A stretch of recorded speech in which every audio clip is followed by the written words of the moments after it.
అమరావతి రాజధానిగా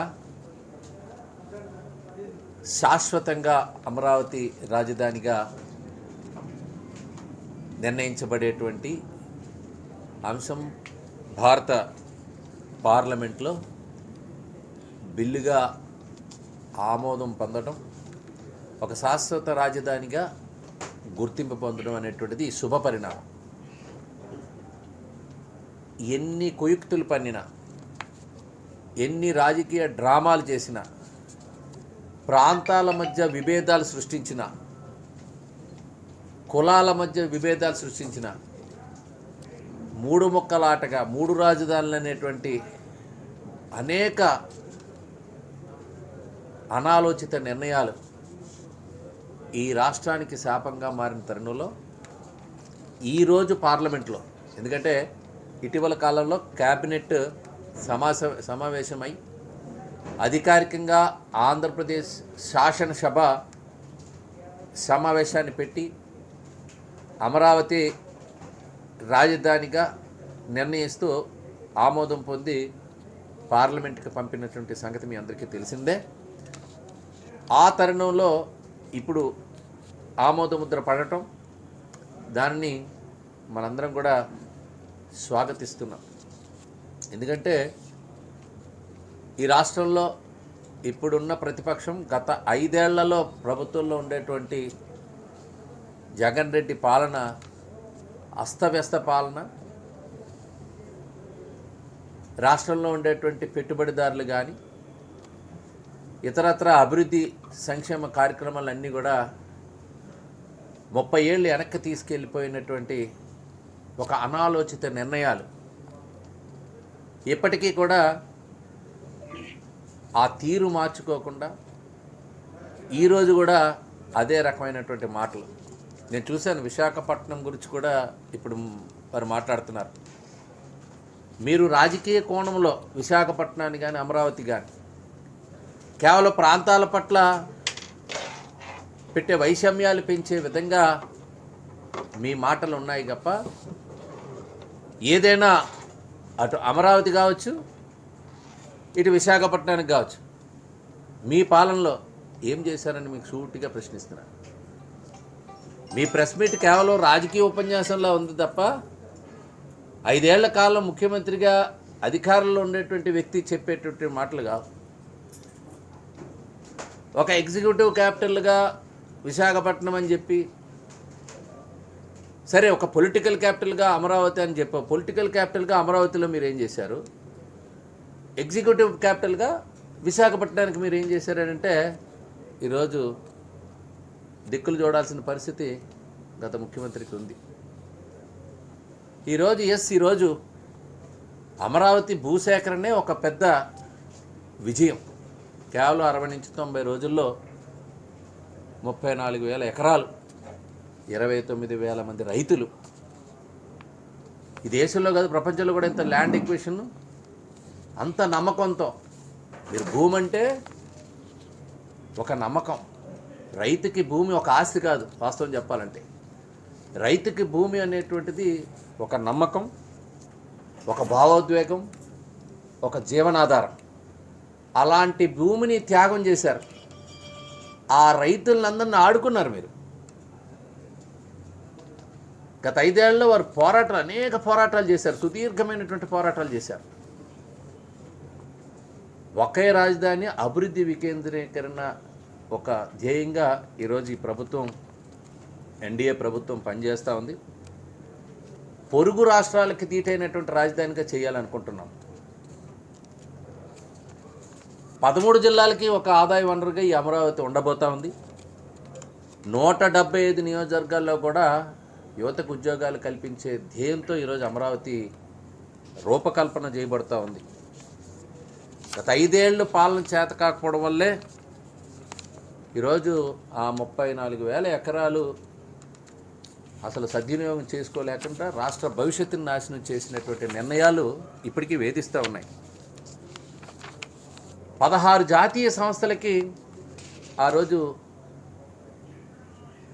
శంకుస్థాపనలు జరిగాయి, సెంట్రల్ గవర్నమెంట్ ఆర్గనైజేషన్స్కి.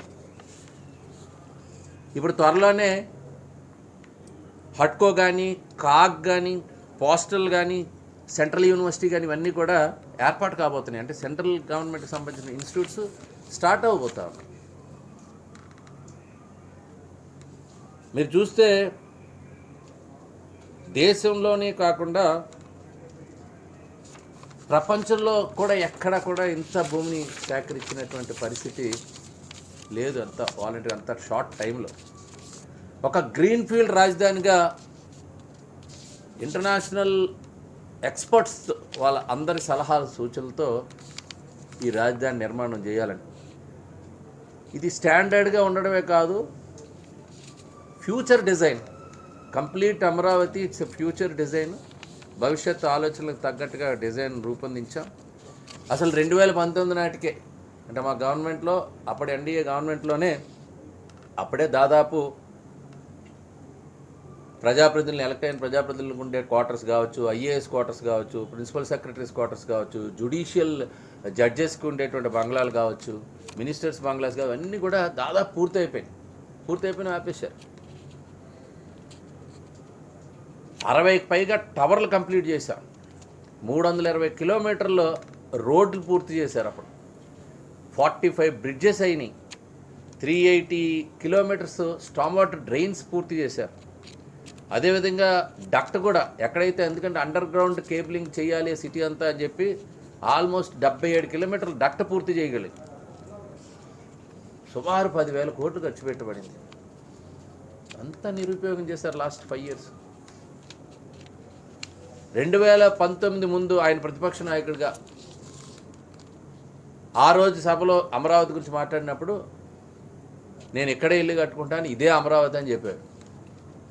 ఎలక్షన్ అయిపోయింది, మాట మార్చినటువంటి పరిస్థితి మీ అందరికీ తెలుసు. పోయిన అమరావతి పొలిటికల్ క్యాపిటల్ అన్నాక ఒక్క ఇటుక పని చేయలేదు సరికదా. సుమారు 700 కోట్లు ఖర్చు పెట్టి రాజప్రాకారాలు కట్టే పరిస్థితి తీసుకొచ్చాడు రాజు.